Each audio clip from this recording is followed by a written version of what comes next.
Topic nationalistic education movement in colonial India as a critic of colonial education. ഇപ്പം colonial എഡ്യൂക്കേഷനെ critic ചെയ്തുകൊണ്ടിട്ടുള്ള മൂവ്മെൻറ്റ്സിനെ കുറിച്ചിട്ടാണ് നമ്മുടെ ടോപ്പിക്കിൽ പറയുന്നത്. ഇപ്പോൾ ഫസ്റ്റ് പറയുകയാണെങ്കിൽ കൊളോണിയൽ എഡ്യൂക്കേഷൻ ഇൻ ഇന്ത്യ. ഇപ്പോൾ നമ്മുടെ ഇന്ത്യയിലുള്ള എഡ്യൂക്കേഷൻ സിസ്റ്റമായിട്ടുള്ള ഗുരുകുലം, പാഠശാല, പിന്നെ അതുപോലെ മദ്രസ, ഇതിനൊക്കെ മറികടന്നുകൊണ്ടാണ് നമ്മുടെ ബ്രിട്ടീഷ് ഭരണകാലത്ത് അവരുടെ കൊളോണിയൽ എഡ്യൂക്കേഷൻ എന്ന് പറഞ്ഞ സിസ്റ്റം അവർ മുന്നോട്ട് കൊണ്ടുവന്നത്. അതായത് നമ്മുടെ എഡ്യൂക്കേഷൻ സിസ്റ്റത്തിൽ ഒരുപാട് മാറ്റങ്ങൾ വരുത്തിയിട്ടുണ്ട് ഈ ഒരു ബ്രിട്ടീഷ് ഫോറിനേഴ്സിൻ്റെ വരവോട് കൂടിയിട്ട്. അപ്പോൾ അതായത് ഇപ്പം നമുക്കറിയാം മക്കോളെ മിലിറ്ററി ഗുഡ്സ് ഡിസ്പാച്ച്, ഇതിലൊക്കെ മെയിനായിട്ടും അവർ ഇതാക്കിയിരുന്നെന്ന് വെച്ചിട്ടുണ്ടെങ്കിൽ ഇംഗ്ലീഷ് എഡ്യൂക്കേഷൻ, പിന്നെ അതുപോലെ മെയിനായിട്ട് ഇന്ത്യക്കാർക്ക് കൂടുതലായിട്ടും ഇപ്പോൾ അവരുടെ ക്ലർക്ക് അവർക്ക് അവരുടെ രീതിയിലുള്ള അവരുടെ കൾച്ചർ കാര്യങ്ങളൊക്കെ ആയിരുന്നു മെയിനായിട്ടും ആ ഒരു സമയത്ത് അവർ പഠിപ്പിച്ചിട്ടുണ്ടായിരുന്നത്. ഇപ്പം ഒരു കൊളോണിയൽ എഡ്യൂക്കേഷൻ്റെ സമയത്ത് നമുക്ക് കുറേ മെറിറ്റ്സും ഉണ്ടായിട്ടുണ്ട്, കുറേ ഡീമെറിറ്റ്സും ഉണ്ടായിട്ടുണ്ട്. അപ്പോൾ ഡീമെറിറ്റ്സ് എന്ന് പറയുമ്പോൾ ഇപ്പോൾ നമുക്കിവിടെ ഡീമെറിറ്റ്സ് നോക്കാം. അപ്പോൾ അതായത് എന്താ പറയുക, നമുക്ക് ക്രിട്ടിക്കാണല്ലോ പറയാനുള്ളത്. അപ്പോൾ നമുക്ക് എന്തായാലും ഡീമെറിറ്റ്സ് എന്തൊക്കെയാണെന്ന് നോക്കാം. അപ്പോൾ ആ ഡീമെറിറ്റ്സിനെ മറികടക്കാൻ വേണ്ടിയിട്ടാണ് നമ്മുടെ ഇന്ത്യൻ ലീഡേഴ്സ് ഇതുപോലെ ഇങ്ങനെ ഓരോ മൂവ്മെൻറ്റ്സ് ആയിട്ട് കൊണ്ടുവന്നിട്ടുള്ളത്. അപ്പം ഫസ്റ്റ് പറയുകയാണെന്നുണ്ടെങ്കിൽ ഇപ്പം women's education, gender disparity, elitistic nature, അതുപോലെ ലിമിറ്റഡ് റീച്ച്, അങ്ങനെയുള്ള കുറച്ച് കാര്യങ്ങൾ. അപ്പോൾ അതായത് ഇപ്പം എന്തൊക്കെയാണെന്ന് വെച്ചിട്ടുണ്ടെങ്കിൽ ഇപ്പോൾ നമ്മുടെ നേഷൻ്റെ കൾച്ചർ, അതുപോലെ ക്യാരക്ടേഴ്സ്, ക്വാളിറ്റീസ്, ഇതിനൊക്കെ തകർത്തുകൊണ്ടുള്ള ഒരു വിദ്യാഭ്യാസ രീതിയായിരുന്നു അവരത് ഉണ്ടായിരുന്നത്. പിന്നെ അതേപോലെ തന്നെ അതിൽ പറയുന്നത് ലിമിറ്റഡ് റീച്ച്. ഇപ്പോൾ മെയിനായിട്ടും അറൗണ്ട് ഒരു 60% ആൾക്കാർക്ക് മാത്രമാണ് അന്ന് ലിറ്ററസി റേറ്റ് ഉണ്ടായിരുന്നത്. പിന്നെ അതുപോലെ കാസ്റ്റ് ബേസ്ഡ് സിസ്റ്റം, എലിറ്റിസ്റ്റിക് നേച്ചർ. ഇപ്പോൾ ലോവർ കാസ്റ്റ് ഇങ്ങനെ അപ്പർ ക്ലാസ്സസിന് മാത്രമൊക്കെ ആയിരുന്നു അവർ മെയിനായിട്ടും എഡ്യൂക്കേഷൻ കൊടുത്തിട്ടുണ്ടായിരുന്നത്. പിന്നെ നമ്മുടെ ലോക്കൽ എഡ്യൂക്കേഷൻ ഇൻസ്റ്റിറ്റ്യൂഷൻ നമ്മുടെ എഡ്യൂക്കേഷൻ ഇൻസ്റ്റിറ്റ്യൂഷനൊക്കെ അവർ നെഗ്ലിഗേറ്റ് ചെയ്തിട്ടുള്ള ഒരു ഇതായിരുന്നു. അതുപോലെ വുമൻസിന് എഡ്യൂക്കേഷൻ വളരെ കുറവായിരുന്നു. അതൊക്കെയായിരുന്നു ഡീമെറിറ്റ്സ്. അപ്പോൾ ഈ ഡീമെറിറ്റ്സിനൊക്കെ നമുക്ക് എന്തായാലും മറികടക്കണമല്ലോ. അപ്പോൾ അങ്ങനെയാണ് കൊളോണിയൽ എഡ്യൂക്കേഷൻ്റെ ക്രിട്ടിക്കായിട്ട് കുറേ മൂവ്മെൻറ്റ്സ് വന്നത്. അപ്പോൾ കൊളോണിയൽ എഡ്യൂക്കേഷന് ഒരു മാറ്റം വേണം. എന്തായാലും അതിന് വേണ്ടിയിട്ട് നമ്മുടെ കുറേ ലീഡേഴ്സായിട്ടുള്ള രാജാറാം മോഹൻ റോയ്, ആനി ബെസൻറ്റ്, രവീന്ദ്രനാഥ് ടാഗോർ, സരസ്വതി ദയാനന്ദ, ഇങ്ങനെയുള്ള കുറേ ആൾക്കാരൊക്കെ ആദ്യം ഇവരൊക്കെ തന്നെ ആയിരുന്നു നമ്മുടെ ഇന്ത്യൻ നാഷണൽ മൂവ്മെൻറ്റിൻ്റെ ലീഡേഴ്സ് എങ്കിൽ കൂടിയും ഈ കൊളോണിയൽ എഡ്യൂക്കേഷൻ സിസ്റ്റത്തിലും എഡ്യൂക്കേഷൻ്റെ മൂവ്മെൻറ്റ്സിലും ഇവരൊക്കെ തന്നെയാണ് മുന്നോട്ട് വന്നിട്ടുണ്ടായിരുന്നത്. ഇപ്പോൾ നമുക്ക് നമ്മുടെ നാഷൻ, നമ്മുടെ കൾച്ചർ, ഇപ്പം നമ്മുടെ രാജ്യത്തിൻ്റെ ഓരോ രീതികളുണ്ടല്ലോ, അതിനെ നിലനിർത്തിക്കൊണ്ട് വേണം നമുക്ക് എന്താണ് നമ്മുടെ വിദ്യാഭ്യാസം മുന്നോട്ട് കൊണ്ടുപോകണമെങ്കിൽ. അങ്ങനെ ഒരു തോട്ട്, നാഷണലിസം എന്ന് പറഞ്ഞൊരു തോട്ട് നമ്മളുടെ ഉള്ളിൽ ഉണ്ടായത് കൊണ്ടാണ് നമ്മൾ എന്ത് ചെയ്തത്, ഈ കൊളോണിയൽ എഡ്യൂക്കേഷൻ സിസ്റ്റത്തിനെ മറികടക്കാൻ വേണ്ടിയിട്ട് നമ്മൾ ഓരോ മൂവ്മെൻ്റായിട്ട് മുന്നോട്ട് വന്നിട്ടുള്ളത്. അത് എന്തൊക്കെയാണെന്നുള്ളത് നോക്കി നോക്കാം. ഇപ്പം മേജർ മൂവ്മെൻറ്റ്സ് ആയിട്ട് നമുക്കിപ്പോൾ ഞാൻ ഓരോ മൂവ്മെൻറ്റ്സിലും അങ്ങനെ ഇപ്പോൾ early reform movements, challenging caste and colonial hierarchy, spiritual and culture alternatives അങ്ങനെ കൊടുത്തിട്ടുണ്ട്. നമ്മൾ അങ്ങനെ ഡിഫറൻഷ്യേറ്റ് ചെയ്ത് പഠിക്കണമെന്നില്ല. Just critique movements, education critique ചെയ്തുകൊണ്ടുള്ള ഒരു നാഷണലിസ്റ്റ് എഡ്യൂക്കേഷൻ മൂവ്മെൻറ്റ്സ് എന്നിട്ട് കോമൺ ആയിട്ട് നമ്മൾ നോക്കിയാൽ മതി. ജസ്റ്റും കൂടെ ഒന്ന് ഡിഫറൻഷ്യേറ്റ് ചെയ്ത് കൊടുത്തു എന്നുള്ളൂ മേലെ സബ് ഹെഡിങ് ആയിട്ട്. അപ്പോൾ ഫസ്റ്റ് നമുക്ക് രാജാറാം മോഹൻ റോയ്, അതായത് രാജാറാം മോഹൻ റോയിൻ്റെ ആണ് ബ്രഹ്മസമാജ്.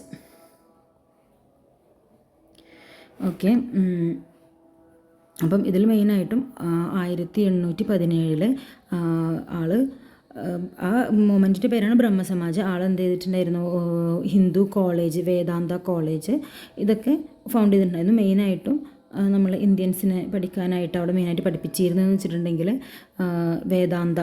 വേദങ്ങളും അങ്ങനെയുള്ള കാര്യങ്ങളൊക്കെയാണ് മെയിനായിട്ട് അവിടെ പഠിപ്പിച്ചിട്ടുണ്ടായിരുന്നത്. ഇപ്പം ഇന്ത്യൻ കൾച്ചറും പിന്നെ അതുപോലെ വെസ്റ്റേൺ സയൻസും കൂടിയും കമ്പൈൻ ചെയ്തിട്ടായിരുന്നു അവിടുത്തെ ഒരു എഡ്യൂക്കേഷൻ രീതി എന്ന് പറയുന്നത്. അതേപോലെ തന്നെ അടുത്തതാണ് ഈശ്വർ ചന്ദ്ര വിദ്യാസാഗർ. ഇപ്പം നോൺ ബ്രാഹ്മിൻസ്, ഇപ്പോൾ open Sanskrit college to non ബ്രാഹ്മിൻസിന് വേണ്ടിയിട്ടുള്ള സാൻസ്ക്രിറ്റ് കോളേജസ് ഓപ്പൺ ചെയ്തു. പിന്നെ അതുപോലെ വെസ്റ്റേൺ തോട്ട്സ് ഇൻട്രൊഡ്യൂസ് ചെയ്യുന്നുണ്ട്. അതിൻ്റെ കൂടെ തന്നെ വുമൻസ് എഡ്യൂക്കേഷൻ മെയിനായിട്ട് ആൾ കൊടുത്തത്. നമ്മൾ കൊളോണിയൽ എഡ്യൂക്കേഷൻ്റെ സമയത്ത് വുമൻസിനൊക്കെ എഡ്യൂക്കേഷൻ നിരസിച്ചിട്ടുണ്ടായിരുന്നു.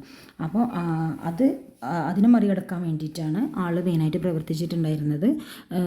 അതിൻ്റെ കൂടെ തന്നെ വെസ്റ്റേൺ തോട്ട് ഇൻട്രൊഡ്യൂസ് ചെയ്തിട്ടുണ്ട്, പോയിൻറ്റ് എഡ്യൂക്കേഷൻ, വുമൻസ് എഡ്യൂക്കേഷൻ. പിന്നെ അതുപോലെ കുറേ സ്കൂളുകൾസ് പെൺകുട്ടികൾക്ക് വേണ്ടിയിട്ടുള്ള സ്കൂളുകൾസ് ഇങ്ങനെയൊക്കെ ആരംഭിച്ചിട്ടുണ്ടായിരുന്നു. Next Jyotirao Phule and Savitribai Phule. ഇവർ മെയിനായിട്ടും സത്യശോധക് സമാജ്, ഇവരുടെ ആ ഒരു മൂവ്മെൻറ്റിൻ്റെ പേരാണ് സത്യശോധക് സമാജ്. 1873 മെയിനായിട്ടും ഇവരും അതുപോലെ തന്നെ വുമൻസിനും ലോവർ കാസ്റ്റിൻ്റെ ഇടയിലും എഡ്യൂക്കേഷൻ കൊണ്ടുവരാനായിട്ടാണ് ഇവർ മെയിനായിട്ടും ശ്രമിച്ചിട്ടുണ്ടായിരുന്നത്. പിന്നെ അതേപോലെ തന്നെ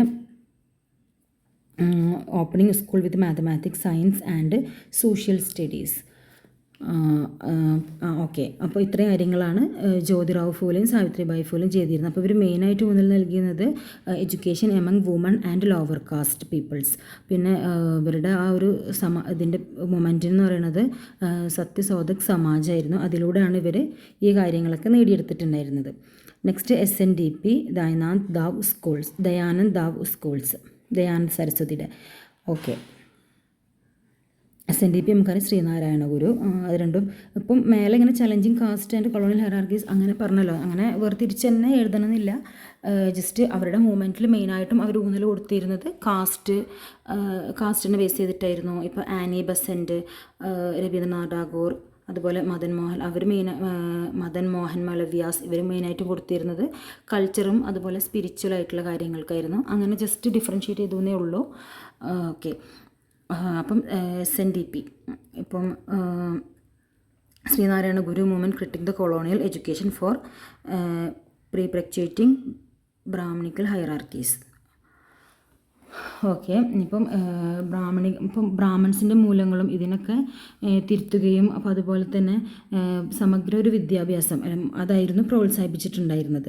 മെയിനായിട്ടും ലോവർ കാസ്റ്റ് പീപ്പിൾസിനെ എംപവേർഡ് ആക്കാനും സെൽഫ് റെസ്പെക്റ്റ് ഉണ്ടാക്കാനും അവരുടെ ഇടയിൽ എഡ്യൂക്കേഷൻ പ്രൊമോട്ട് ചെയ്തിട്ടുണ്ടായിരുന്നത്. പിന്നെ ദാവ് സ്കൂൾസ്, ദയാനന്ദ സരസ്വതി ായിരുന്നു ദാവ് സ്കൂൾസ്. അതിൽ ബാലൻസ്, അതായത് ഇംഗ്ലീഷും മോഡേൺ സബ്ജക്റ്റും അതുപോലെ വേദിക് ടീച്ചിങ്ങും ഇന്ത്യൻ ഹിസ്റ്ററിയും ഒക്കെ കൂടിയും കണക്ട് ചെയ്തിട്ടായിരുന്നു, ഒക്കെ കൂടിയും ബാലൻസ് ചെയ്ത് കൊണ്ടുവന്ന രീതിയിലായിരുന്നു നമ്മുടെ ദയാനന്ദ സരസ്വതിയുടെ ദാവ് സ്കൂൾസ് എന്ന് പറയുന്നത്. അപ്പം ദയാനന്ദ സരസ്വതി ഫൗണ്ട് ചെയ്തിട്ടുള്ളതാണ്, അല്ലെങ്കിൽ ആൾ ആരംഭിച്ചിട്ടുള്ളതാണ് ദാവ് സ്കൂൾസ് എന്ന് പറയുന്നത്. മെയിനായിട്ടും അതിൽ പറയണത് എന്താണ്, ഇംഗ്ലീഷ് എഡ്യൂക്കേഷൻ, അതുപോലെ മോഡേൺ സബ്ജക്റ്റ് ഉണ്ടായിരുന്നു, പിന്നെ വേദിക് ടീച്ചിങ് ഉണ്ടായിരുന്നു, ഇന്ത്യൻ ഹിസ്റ്ററി ഉണ്ടായിരുന്നു. ഇത്രയും കാര്യങ്ങൾ പഠിപ്പിച്ചിരുന്നു. ഇവരൊക്കെ എന്ന് വെച്ചിട്ടുണ്ടെങ്കിൽ ഇതിൽ കൊളോണിയൽ എഡ്യൂക്കേഷൻ സമയത്തുള്ളതാണല്ലോ. നമുക്കറിയാം മോഡേൺ സബ്ജക്റ്റ് കൊളോണിയൽ അവരാണ് കൊണ്ടുവന്നത്, ഫോറിനേഴ്സാണ് നമ്മുടെ രാജ്യത്ത് കൊണ്ടുവന്നത്. അതും ഉണ്ടായിരുന്നു. പിന്നെ അതിൻ്റെ കൂടെ തന്നെ നമ്മുടെ ഇന്ത്യൻ കൾച്ചർ, ഇന്ത്യൻ ഹിസ്റ്ററി ഇങ്ങനെയുള്ള സബ്ജക്ട്സും കൊണ്ടുവരും. നെക്സ്റ്റാണ് Annie Besant and central Hindu university, Banaras university found ചെയ്തത്. പിന്നെ അതായത് മതമൂല്യങ്ങളും വേണം, അതിൻ്റെ കൂടെ തന്നെ വിദ്യാഭ്യാസവും വേണം എന്നുള്ള രീതിക്കാണ് ആനി ബെസൻ്റ് ഹിന്ദു യൂണിവേഴ്സിറ്റി ആരംഭിച്ചിട്ടുള്ളത്. നെക്സ്റ്റ് രവീന്ദ്രനാഥ് ടാഗോർ, അതായത് രവീന്ദ്രനാഥ് ടാഗോറിൻ്റെ ആണ് 1901 മെയിനായിട്ടും ഇവിടെ Rabindranath Tagore. Okay, holistic nature based established 1901 is holistic nature based alternative. മെയിനായിട്ടും ഇപ്പോൾ ഫ്രീഡം, ജോയ്, ഇമാജിനേഷൻ മൊത്തത്തിൽ വേൾഡിനെ കണക്ട് ചെയ്തുകൊണ്ടുള്ള ഒരു ഇൻഡിപെൻഡൻറ്റ് നാച്ചർ ഓഫ് സ്റ്റഡി ആയിരുന്നു രവീന്ദ്രനാഥ് ടാഗോർ മുന്നോട്ട് വെച്ചിരുന്നത്. അടുത്തത് മദൻ മോഹൻ മലവ്യാസ്, ബനാറസ് ഹിന്ദു യൂണിവേഴ്സിറ്റി ഫൗണ്ട് ചെയ്തത് ആനി ബസൻ്റ് ആണെങ്കിലും അതിനെ വീണ്ടും ഇൻ്റഗ്രേറ്റ് ചെയ്ത് മോഡേൺ ഇതിലേക്ക് മാറ്റിയത് മദൻ മോഹൻ മലവ്യ. ബനാറസ് ഹിന്ദു യൂണിവേഴ്സിറ്റി അതാണ് പറയുന്നത് integrated modern science with Sanskrit philosophy and Indian ഹിസ്റ്ററിയും അതിൻ്റെ കൂടെ തന്നെ ഇൻ്റഗ്രേഷൻ സയൻസ്, ഇപ്പോൾ മാത്സ് അങ്ങനെയുള്ള കാര്യങ്ങളൊക്കെ ഉൾപ്പെടുത്തിക്കൊണ്ടുള്ള ഒരു സ്റ്റഡി ആയിരുന്നു. അപ്പോൾ അതായത് എഞ്ചിനീയറിങ്, മെഡിസിന് ഇതൊക്കെ. പക്ഷേ അതിൻ്റെ കൂടെ തന്നെ എന്ത് ചെയ്തിട്ടുണ്ടായിരുന്നു, critiquing British neglecting of a technical education. Next Muslim educational movements, ഇതിൽ വരുന്നതാണ് സർ സയ്യിദ് അഹമ്മദ് ഖാൻ, ജാമിയ മില്ലിയ, ദിയോബന്ദ് മൂവ്മെൻറ്റ്സ്. ഇവരൊക്കെ മെയിനായിട്ടും പറയണത് എന്താ വെച്ചിട്ടുണ്ടെങ്കിൽ ഇസ്ലാമിക് കൾച്ചർ പ്രിസർവ് ചെയ്തുകൊണ്ട് തന്നെ എല്ലാവരും അതിന് വേണ്ടിയിട്ട് ഖുർആനിക് കൾച്ചർ പ്രിസർവ് ചെയ്തുകൊണ്ട് തന്നെ ഇവർക്ക് മോഡേൺ സയൻസിലും, അതായത് ഇംഗ്ലീഷ് അതുപോലെ സയൻസ് ഇതിലൊക്കെ ഉണ്ട്. അതിൻ്റെ കൂടെ തന്നെ നമ്മുടെ ഇന്ത്യൻ കൾച്ചറും നിർത്തിക്കൊണ്ടുള്ള ഒരു സ്റ്റഡി ആയിരുന്നു. എല്ലാവരും അതന്നെയാണ് മെയിനായിട്ട് ഊന്നൽ വെക്കുന്നത്.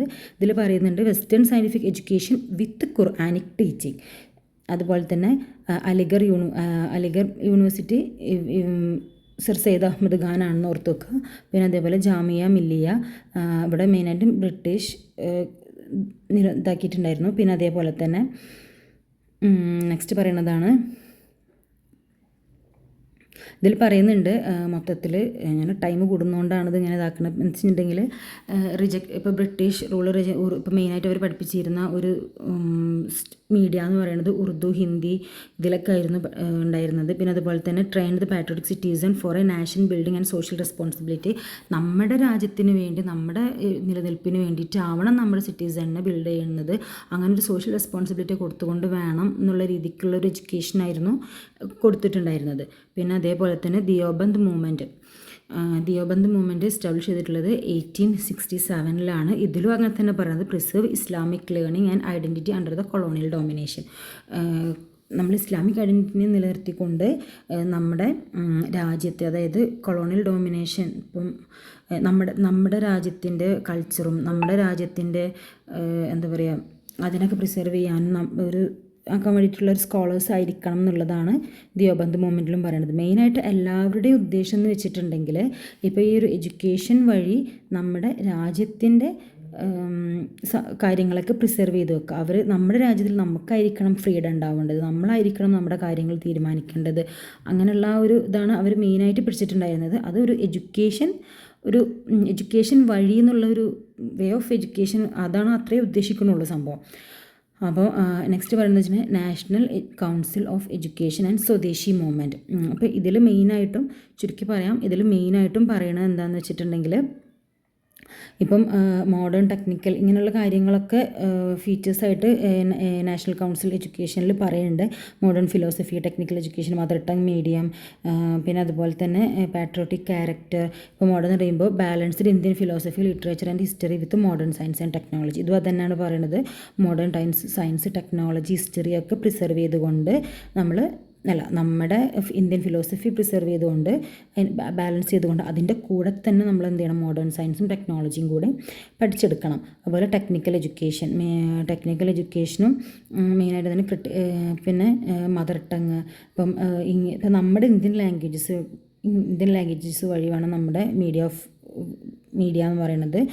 Not English connecting student with cultural roots, patriotic characters, developed moral socially responsible citizen, not subordinate clerk. ഇപ്പോൾ മെയിനായിട്ട് നമുക്കറിയാലോ, ആ ഒരു കൊളോണിയൽ എഡ്യൂക്കേഷൻ സമയത്ത് നമ്മളെ വല്ലാണ്ട് അങ്ങോട്ട് വളരാൻ അനുവദിച്ചിട്ടുണ്ടായിരുന്നില്ല. മെയിനായിട്ടും ക്ലർക്ക്, അങ്ങനെ താഴ്ന്ന കടയിലുള്ള ജോലികളൊക്കെ ആയിരുന്നു നമ്മൾ ആൾക്കാരെ കൊണ്ട് അവർ ചെയ്യിപ്പിച്ചിട്ടുണ്ടായിരുന്നത്. അപ്പം അങ്ങനെ മാത്രമല്ല, നമ്മൾ എന്താവണം, മോറലി സോഷ്യൽ റെസ്പോൺസിബിൾ ആയിട്ടുള്ള ഒരു സിറ്റിസൺ കൂടി ആവണം എന്നാണ് നാഷണൽ കൗൺസിൽ എഡ്യൂക്കേഷനിൽ പറയുന്നത്. സ്വദേശി മൂവ്മെൻറ്റ് എന്ന് പറയുമ്പോൾ മെയിനായിട്ട് അവർ ഉദ്ദേശിക്കുന്നത് നമ്മൾ ബ്രിട്ടീഷ് ഇൻസ്റ്റിറ്റ്യൂഷൻസ് അതൊക്കെ റിജക്റ്റ് ചെയ്യുക, അതിനൊക്കെ ബോയ്ക്കോട്ട് ചെയ്യുക. ഇപ്പോൾ സ്വദേശി ആൻഡ് ബോയ്ക്കോട്ട് മൂവ്മെൻറ്റ് മെയിനായിട്ട് അവർ പറയുന്നത് ബ്രിട്ടീഷ് ബ്രിട്ടീഷ് ഇൻസ്റ്റിറ്റ്യൂഷനെ റിജക്റ്റ് ചെയ്തുകൊണ്ട്, അതിനെ ബോയ്ക്കോട്ട് ചെയ്തുകൊണ്ട് നമ്മൾ കൂടുതലായിട്ട് നമ്മുടെ ഇന്ത്യൻ ഇൻസ്റ്റിറ്റ്യൂഷനിൽ പോയിട്ട് എഡ്യൂക്കേറ്റഡ് ആവുക. ഇതാണ് മെയിനായിട്ടും ഉദ്ദേശിക്കുന്നത്. ഇതൊക്കെ തന്നെയാണ് ഇവിടെയും പറയുന്നത്, ഇംഗ്ലീഷിൽ പറയുന്നത്. ഇത് വെറും എന്തായിരുന്നില്ല, അവർക്കൊരു ഇപ്പം പറയുകയാണെങ്കിൽ ഇത്രയും മൂമെൻറ്റ്സ് വെറും നേരത്തെ പറഞ്ഞല്ലോ വിദ്യാഭ്യാസത്തിന് വേണ്ടിയിട്ടുള്ള ഒരു ഇത് മാത്രമായിരുന്നില്ല. അവർക്ക് മെയിനായിട്ട് നമ്മുടെ നാട്ടിൽ ഇപ്പോൾ എന്താ പറയുക, ഈ അധിനിവേശത്തിന് വേണ്ടി വന്ന അവരെ ഒരു പ്രതിരോധിക്കാൻ വേണ്ടിയിട്ട്, അവർക്ക് റെസിസ്റ്റൻ്റായിട്ട് നിൽക്കാൻ വേണ്ടിയിട്ടാണ് നമ്മൾ മെയിനായിട്ടും ഇങ്ങനെയൊക്കെ ചെയ്യുന്നത്. അതായത് അവരെന്ത് ചെയ്തു, ഇന്ത്യൻ്റെ നമ്മുടെ കൾച്ചർ, നമ്മുടെ ചരിത്രം, ഇതൊക്കെ അവരെന്ത് ചെയ്തു, ഇതിനൊന്നും വല്ലാണ്ട് ഊന്നൽ കൊടുക്കാതെ ഇതൊക്കെ ഒരു വളച്ചൊടിച്ചും കൊണ്ടുള്ള അതിനൊന്നും വല്ലാത്തൊരിതില്ലാതെ ആയിരുന്നു അവരുടെ പ്രവർത്തനങ്ങളുണ്ടായിരുന്നു. അപ്പോൾ അതൊക്കെ ഇല്ലാതാക്കാൻ വേണ്ടിയിട്ട് നമ്മളൊരു എഡ്യൂക്കേഷൻ ഒരു ടൂളായിട്ട് യൂസ് ചെയ്തു. അതാണ് മെയിനായിട്ടും ഇതിൽ പറയുന്നത്. ഇതിൻ്റെ MCQs ആണ് പറയുന്നത്. Which of the following was the main aim of British colonial education in India? അതിൽ മെയിനായിട്ട് അതിൻ്റെ answer to create loyal clerk and officers for British administration. One major effect of colonial education was creation of a class educated Indian loyal to the British. One of the key criticism of colonial education was elitistic nature and disconnection from Indian realities. Next പറയുന്നതാണ് colonial education unintentionally led to the which of the following outcomes? Growth of Indian nationalistic and reform movements. If modern Indian university adopt both Islamic values and modern scientific education, it not closely follow the philosophy of Jamia Millia Islamia. According to Tagore, colonial school mainly failed because they satisfied imagination joy through rigid rote learning.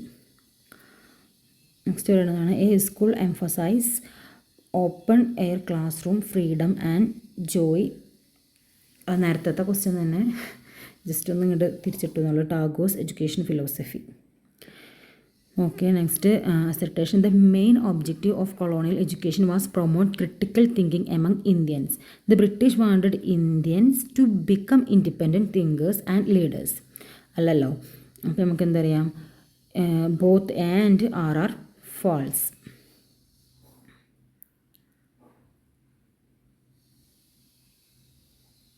Okay. Next assertion. Colonial education helped spread modern Indias among Indians. എൻ്റെ റീസണായിട്ട് പറയുന്നത് English education exposed Indians to western thoughts to liberty equality and democracy. Okay, ശരിയാണ്. Both A and R true. R is correct explanation of A. Next പറയുന്നതാണ് if a student in colonial India was studying English literature and European history, which policy influenced this curriculum most? ഒരേ മക്കാളസ് minute ആണ്. Okay.